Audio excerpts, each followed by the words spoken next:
recording? It's recording, yeah. I guess let's say some nice music. One of the benefits of having an apartment is you can have a nice record play. And we're gonna play an album, one of my favorite Italian synth albums. I know Ennio Morricone is in the Pier Piccioni is involved in the mainstream, but I wanna give you a pretty, I'd say a pretty rare recommendation. Le Assoluto Natural. Scored by Ennio Morricone. I haven't seen the film, but I think it was like 10th grade when I found the score, and it's been, it's incredible. It's hard to describe in words, but it's just it hits the soul in the right place. So we'll get that cooking. Actually, shout out if you know.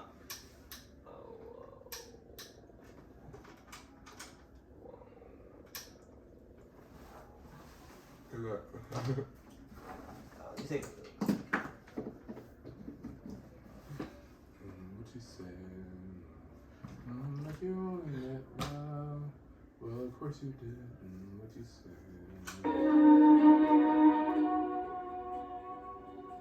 Also, I'm recording audio on this phone, so you don't need to worry about being loud.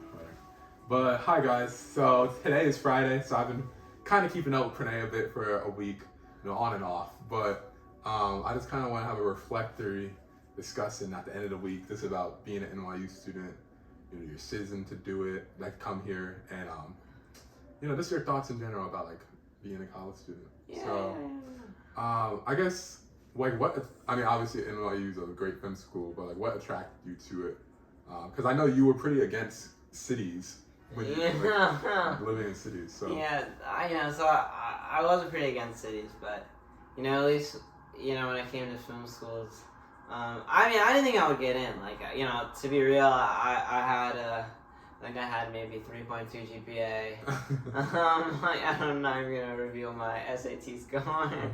The NYU application is a portfolio based, right? So they see films you make. They have a couple short answer, like creative writing type questions, and they gotta give you a picture and you have to write like a short story, like a bunch of stuff like that.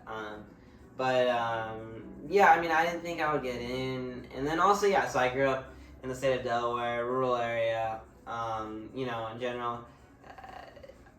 I think I grew up hating, I grew up not really enjoying that environment, but I think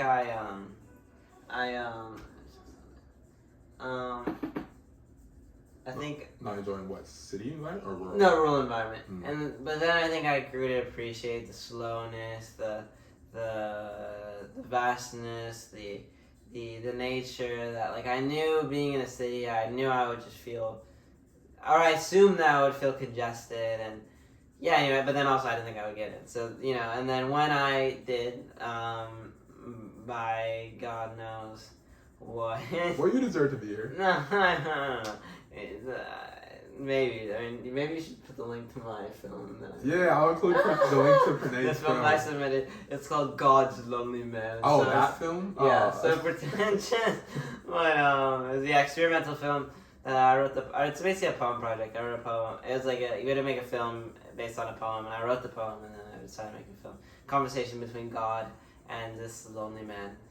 Experimental, but I guess somehow it appealed. Yeah, it appealed to the TV decision makers at NYU, and so I got in. And then I feel like low-key being in India, and like my parents initially were pretty hesitant about sending me to film school, but then I think the label of NYU, the label of Tisch was like, with them it gave them some comfort, even though generally they're more open-minded individuals compared to some Indian parents, but I knew that it would make it a bit easier for them, and I didn't get any other good film schools, so I was like, okay, if God gave me this chance, then I can't not take it. And then is that? Yeah, that's good. When it starts filming, is it filming? Yeah, it's filming. Okay, wait. Yeah. Okay. Okay. I only have like 2 more questions, but how did you get into film in that whole world? Like, how do you know you wanted to pursue it? So I was asked this question by this summer I was at this documentary internship in LA, and I had the most fortunate opportunity to drive with the great Charles Burnett. He did a bunch of films, but he's my favorite film of his is called Killer of Sheep. It's a kind of like a docu-fiction-esque film that is it's incredible. And he's just one of the most revered American directors of all time. And I got to drive with him, and he asked me the same question: why are you in film? And I gave him the answer that I'd always given people, just the typical like, oh, I wasn't interested particularly in any subject, and then I watched some great films that left me with this feeling of like, just left me with this magical feeling that that a lot of people experience, with film in particular. And I went on this journey, just to try and recreate this feeling for other people. It's kind of it's very surface level, and I think I'm taking this semester in NYU to really discover why my source for being in film, which I think being real, it's because of the experience that I had, the childhood experience that I had growing up in a rural area.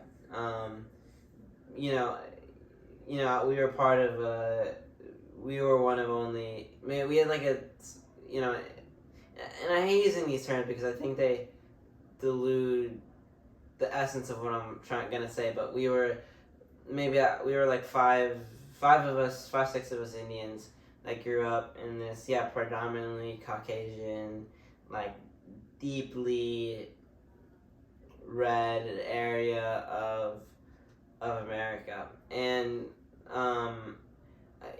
it was an experience that it was like a twofold experience, like where I, many positives and negatives. One of the negatives was that I experienced a lot of self-repression, because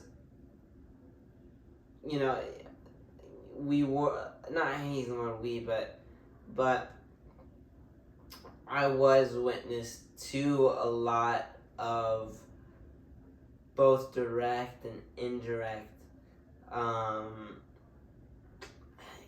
hate using this word also, but like racism that in the way that where there was like a constant mocking of like Indians and Indian culture. I mean, even I had this one friend who was like really subject to the worst of like verbal slurs and all these other things. And for me, I sacrificed my integrity in the fact that I would try to fit in. I repressed my truth. I repressed my intuition. I repressed who and what I was in order to try and fit in, which I was able to, but on the deep sacrifice of myself, which even results to the point where I was inflicting trauma upon one of my brothers, as I like to say. And anyway, it was just an experience that left me. I think it always left me in this state of guilt that I've never that I feel like has resulted in so much. I mean, I've always, for example, one of the things is I've always had trouble speaking in public, and I think because when I do, even for the most banal things, this feeling of pain, of like my heart suffocating, like it blooms out from like the most banal things. It's if I'm speaking of the most banal things, from speaking to more high pressure situations. And I think while I've been able mentally, like intellectually, I've been able to deal with to overcome a lot of my guilt, both that from the stuff that I witnessed and the stuff that I inflicted. And obviously that's through reconciliation, through forgiveness, and through even saying sorry to the people that I in the past mistreated. But my body, it's still, to this day, it still hasn't recovered. It's still very fragile, and it's still very wounded, even though my head is completely okay. It's and anyway, so I'm making the basis of this, I'm making a film project this semester to explore my why, but explore my source to answer the question. But I think if I were to say it in a few words, one of the reasons why I think is that art has always been, even back in the day, I used to write poetry, and I used to do, just a bunch of different creative stuff, just because I feel like it's always been a way to express all of the repressed wounds, not express the wounds, but to help ease the pain of all these wounds, all this guilt that's been built up inside of me all of these years. But I think that's why I really got into film in the first place. Yeah. Thank you. That was a good answer. And then the last question kind of contains two questions, but it's basically this about how do you think, in which ways you've grown as a student in the past 2+ years that you've been here at NYU, and I guess what are the most important values or lessons you've learned? Wow, this is a really interesting. Yeah, I mean, being in New York, you're kind of you're placed right into one of the most chaotic, one of the most unique places in the world. And I feel like being from a small town, being from a more community-based community, if that makes sense. But just a place where just small, not as much people, and just more tight-knit communities, I guess. It was a big shock, and I think that I initially was a bit frazzled, but one of the funny things I did in my freshman year that I always tell everyone that I went to, also because I slacked off from class a little bit, every weekend I would go to, because one of the things at our high school, St. Andrews, is a boarding school in Delaware, which is incredible, and if if you have the chance to explore it in some way, I would highly recommend. But one of the core activities of the school was the chapel program, where we had chapel twice a week. And actually, I came into that school in atheist, and I left. Yeah, and I left. Not even agnostic. I left polytheistic. And I just for me, just going to church and going to the services, it was all in the amidst the week of that was always so chaotic. We had so much on our plate and schedule, but it was just this. I don't know. For me, I just really resonated with it. And anyway, so I knew that New York would be a place where everyone's kind of doing their own thing, and there's not that community that I loved about where I grew up, and the experiences that I had. And so anyway, I made it a goal to go to every single religious experience that I could in the city, whether it was the Episcopalian church right in front of my dorm, to mosques, synagogues, temples. I went at even the Church of Scientology. I went to all of these different services with the hopes of finding community that I'd lost going to the city, and I did, and not in the way where it's I became part of one of them, but I was able to revive that sense of that cathartic, even just in the bits and pieces, like even in the moments and the fragments, I was able to experience, not revive, experience those feelings of catharsis that I missed, growing up where I did. So anyway, so my freshman year, I'm glad that what I do recommend is to really try to immerse yourself in the city, really explore its vastness and its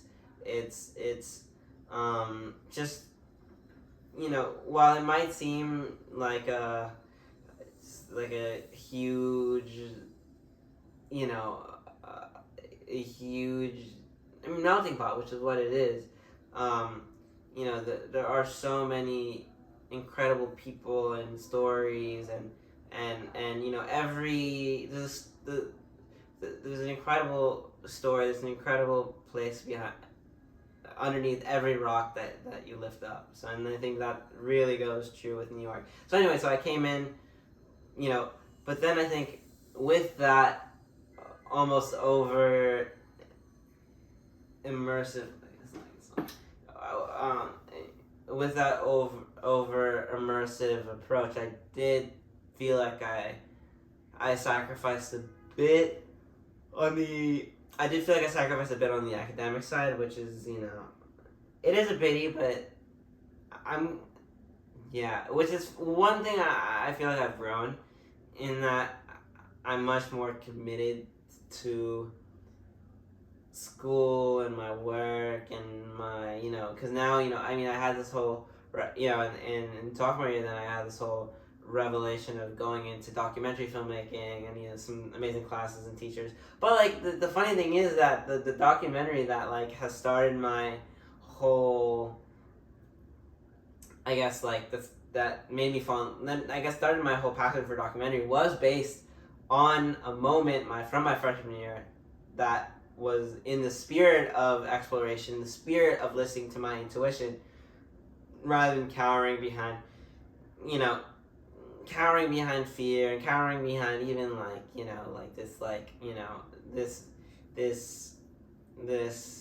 so I feel like this mindset that a lot of college students cave to of just pushing things, or just just pushing your intuition aside and just following routine and ritual and this and that, and which is it becomes monotonous, and I obviously took the opposite extreme of that. But anyway, I was able to the short story. Should I explain the story how I made this? This is not a word. How you made what? The documentary.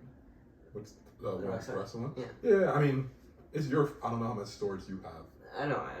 Yeah, but it's just like the premise of it is anyway. So the moment was like 3 blocks down from my apartment. There's this rug store. Right? It's so beautiful. I always wanted to go in, but I never did. And like there's one Sunday night that it was Sunday night. I was curious if I was open, and I looked inside, and there were 2 men drinking tea, and I was like, oh, I have to go in.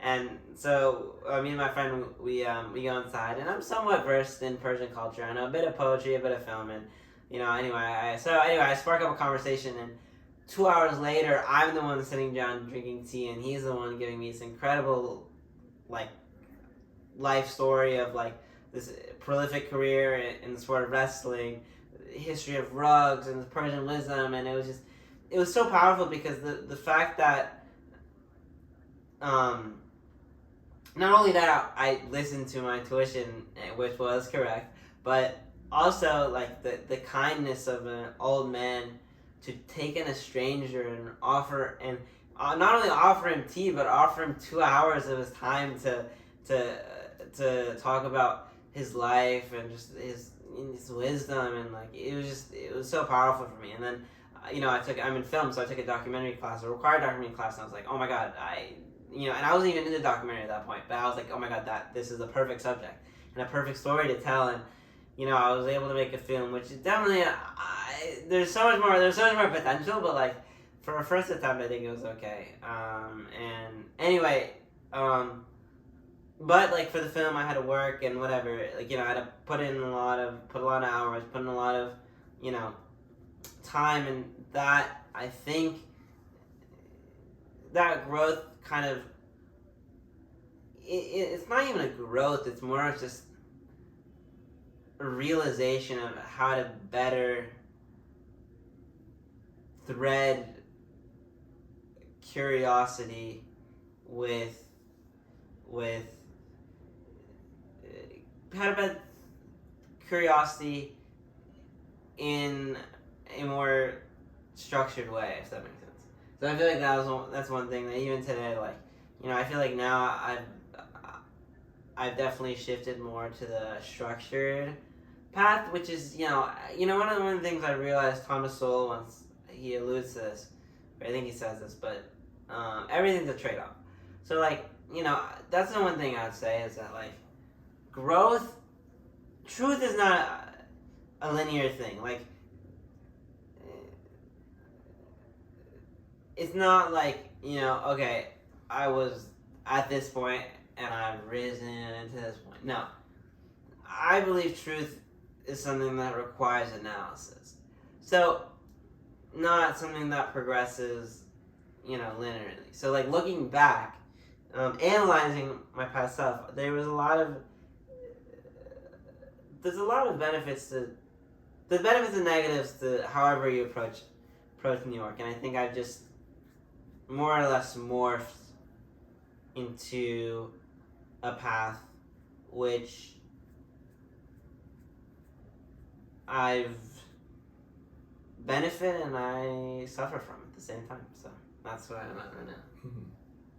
Yeah. Okay, Pranay, thank you so much.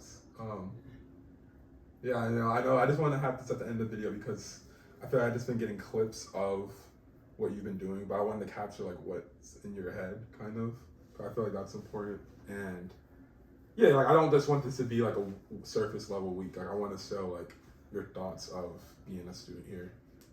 And I feel like you have a lot to share and like an interesting perspective just with like your life, and I've obviously known you for a while, so I appreciate you. OG roommates. Yeah, I'll play a clip. Yeah, I'll play your But no, okay. Like, but lucky, okay. Before you know, you should. I'll get some good moments. I'll get some good moments. We'll okay. Yeah, we'll I'll send you some work stuff. on I'll this. send you stuff. Yeah, like lucky, don't wait for. Yeah, this probably won't go up. God, I have to post the other videos anyway, so this probably won't be. Yeah, let me get some good moments for you. Okay. Have fun. All right, thank you though. Nice. Thank you, Pranay. I appreciate. Do you have the storage for this?